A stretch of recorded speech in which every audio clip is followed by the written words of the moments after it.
So one of the first things we're going to do while we got the Hemi pulled out is we're going to go ahead and remove both exhaust manifolds.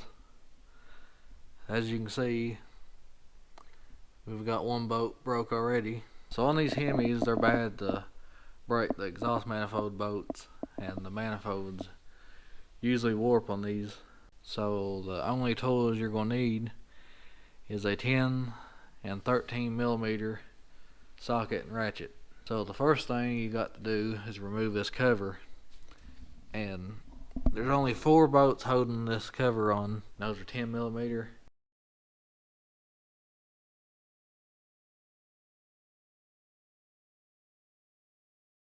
And now you're going to need to remove these 4 bolts on top. They're 10 millimeter. Then you got 5 at the bottom. Now the bolts that's on the end here, those are going to be the 13 millimeter.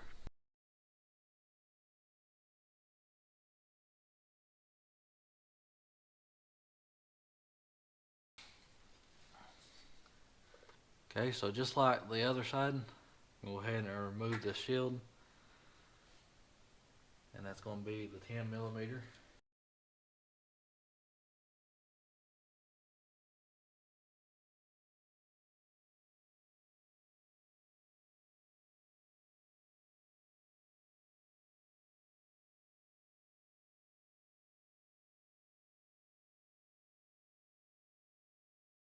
So as you can see, there's the 2 bolts that's broken off, and they've left enough room to get those out pretty easy, looks like.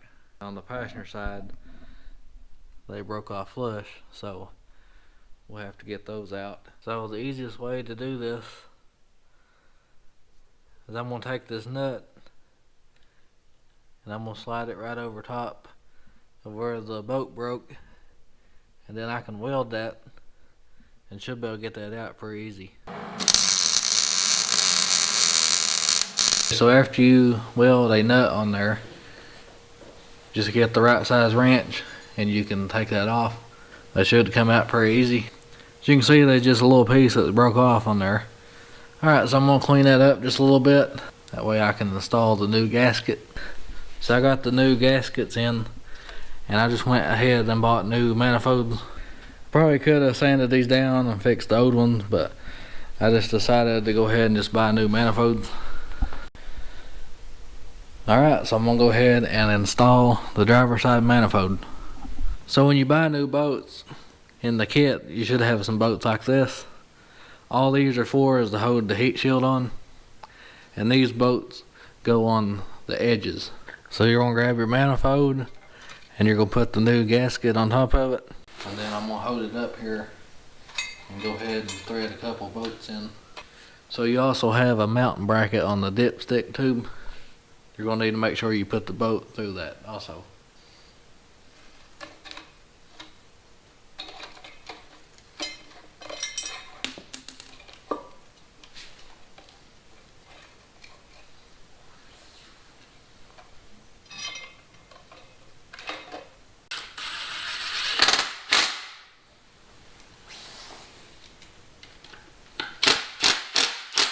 Just make sure you tighten a little bit up at a time, that way it seats properly. Okay, so it says to torque these bolts at 18 foot-pounds, and it's recommended that you start in the middle and work your way out. Just that way everything sits properly. So the same way on this side, we'll take the manifold, we'll put the gasket on top of it.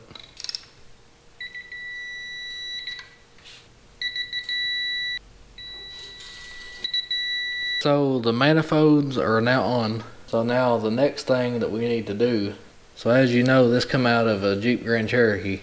When I bought the Jeep, they said it had transmission problems and I never could get it to move. So I'm gonna go ahead and pull the transmission off, because I need to go through it and see what is bad on it. I do have a spare transmission, so hopefully we got enough here to make this work. If not, I'll just go pick up another transmission somewhere. Or I may rebuild this one. Not really decided. Okay, so I got the transmission pulled off, and I went ahead and tore it down and went through it. So here's all the parts that come out of it. Really ain't a whole lot. So everything seems to be good besides this piece here. I forgot what this part is actually called, but I noticed when I spin this, I don't know if you'll be able to hear this or not, but you can hear just a little bit of a like kind of squealing noise.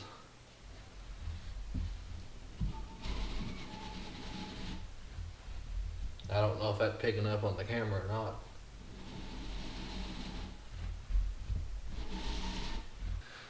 So I definitely don't think that should be making that noise.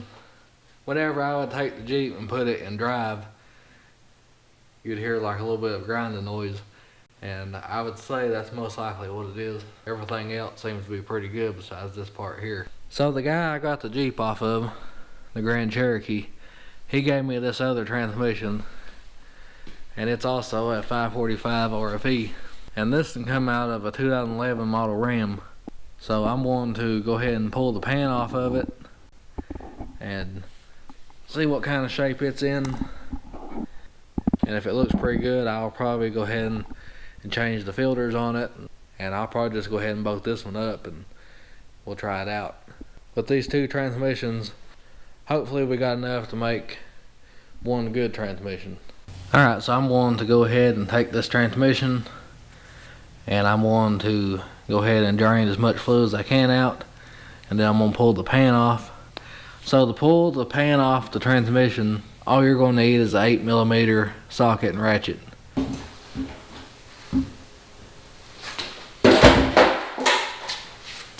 Now we'll start taking some of these bolts out of the drain pan.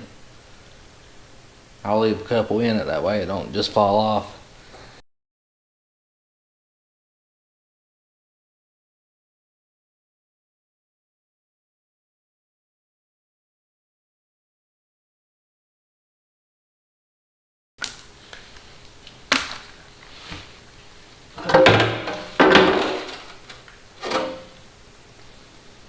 So after looking at the transmission just a little bit, the fluid looks pretty good. Nothing smells burnt. Okay, so you got two filters. This one here is just like an oil filter. You just spin that off. That's just a spin-on filter.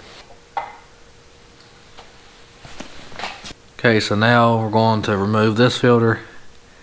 And the only thing holding it is a T25 Torx bit.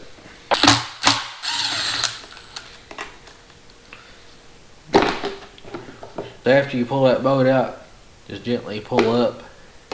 Now we're going to change the transmission pump cover. So this is just held in by one big snap ring right on the edge. So you want to make sure whenever you order a new cover to get the right one. So in 2007 they changed the style a little bit. So right here is the old style. You can see the center is a lot bigger, and here's the new style. In 2007 they changed it to this style, so just make sure you get the right one.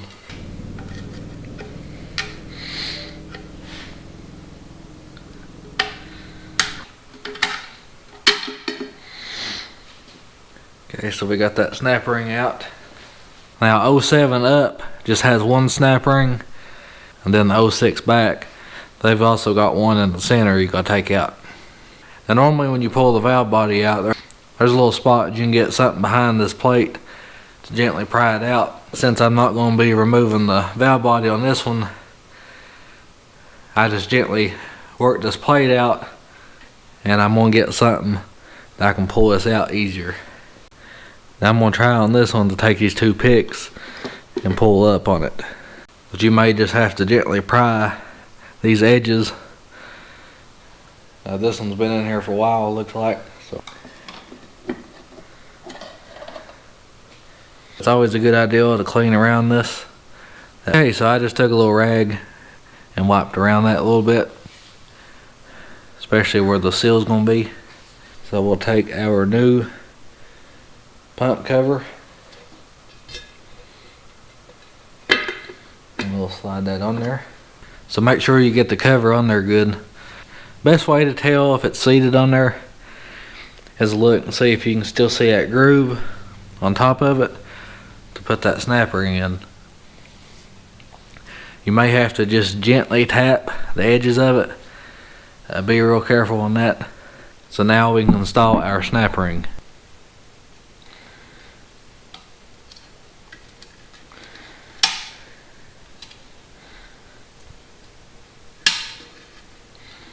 Just make sure it gets in the groove all the way. Now we got our new cover on. So we're going to take our new filter and we're going to just push that on there. And we'll put our bolt back on. And now we got our spin-on filter.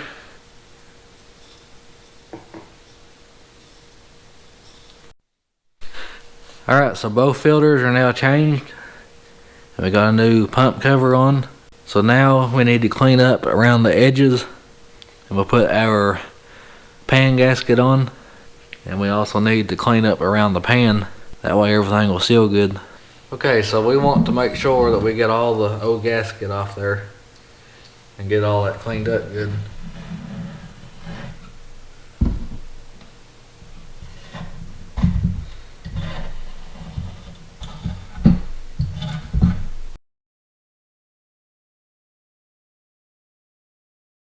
So I also used the wire brush on the drill to help get all that old gasket off there.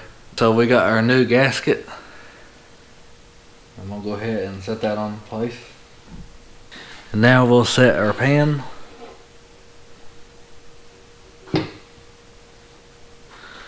So I'm gonna go ahead and start a couple bolts. And I'm gonna try to make sure that that gasket is seated on there properly. And now we're going to torque these. I think you're supposed to torque these to 10 foot-pounds.